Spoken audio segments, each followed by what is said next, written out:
जय श्री कृष्णा, राधे राधे। आज हम आपको सुनाएंगे श्री दुर्गा सप्तशती का 7वां अध्याय। नवरात्रों के 7वें दिन महाकाल रात्रि की पूजा अर्चना की जाती है।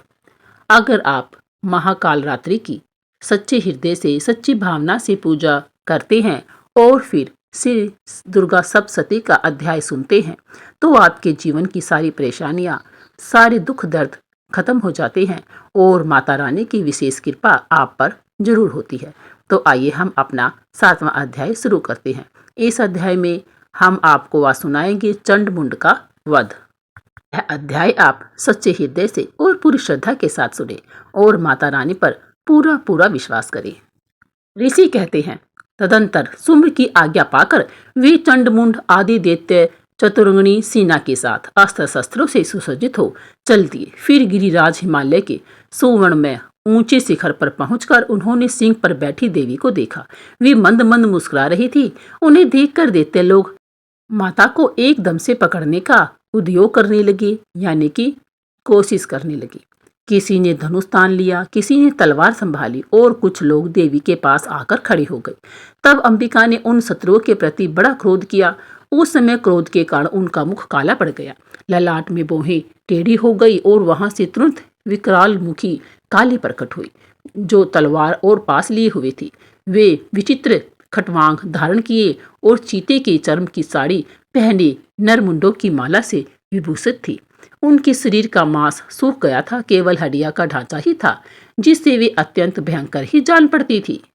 उनका मुख बहुत विशाल था, जीभ लपलपाने के कारण वे और भी डरावनी प्रतीत हो रही थी। उनकी आंखें भीतर को धसी हुई थी और कुछ लाल थी। वे अपने भयंकर गर्जना से संपूर्ण दिशाओं को गुंजा रही थी। बड़े बड़े दैत्यों का वध करती हुई वे कालिका देवी बड़े वेग से दैत्यों की उस सेना पर टूट पड़ी और उन सब का भक्षण कर डाला।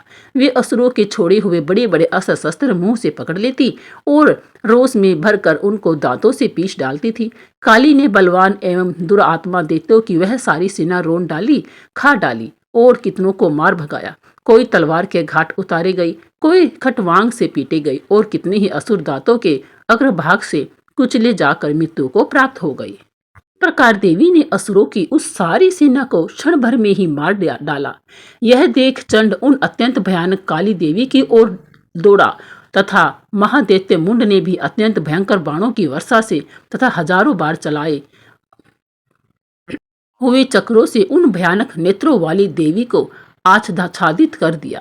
वे अनेकों चक्र देवी के मुख में समाते हुए ऐसे जान पड़े मानो सूर्य के बहुत सारे तारामंडल बादलों के ऊपर प्रवेश कर रहे हो। तब भयंकर गर्जना करने वाली काली ने अत्यंत रोष में भरकर विकट अट्टहास किया। उस समय उनके विकराल वदन के भीतर कठिनता से देखे जा सकने वाले दांतों की प्रभा से वे अत्यंत उज्जवल दिखाई देती थी। देवी ने बहुत बड़ी तलवार हाथ में ले हम का उच्चारण करके चंड पर धावा किया और उसके केस पकड़कर उसी तलवार से उसका मस्तक काट डाला।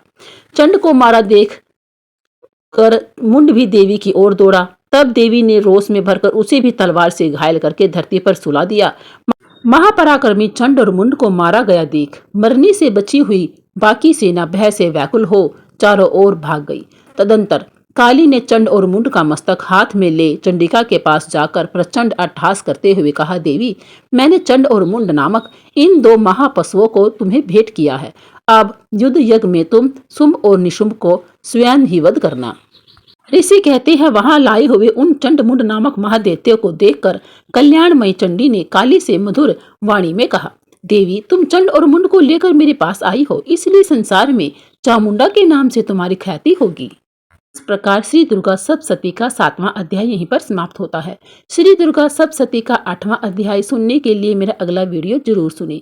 बोलिए जय माता दी, जय श्री कृष्णा, राधे राधे। अगर आपको यह अध्याय पसंद आया हो तो वीडियो को लाइक करें, शेयर करें और सब्सक्राइब जरूर करें।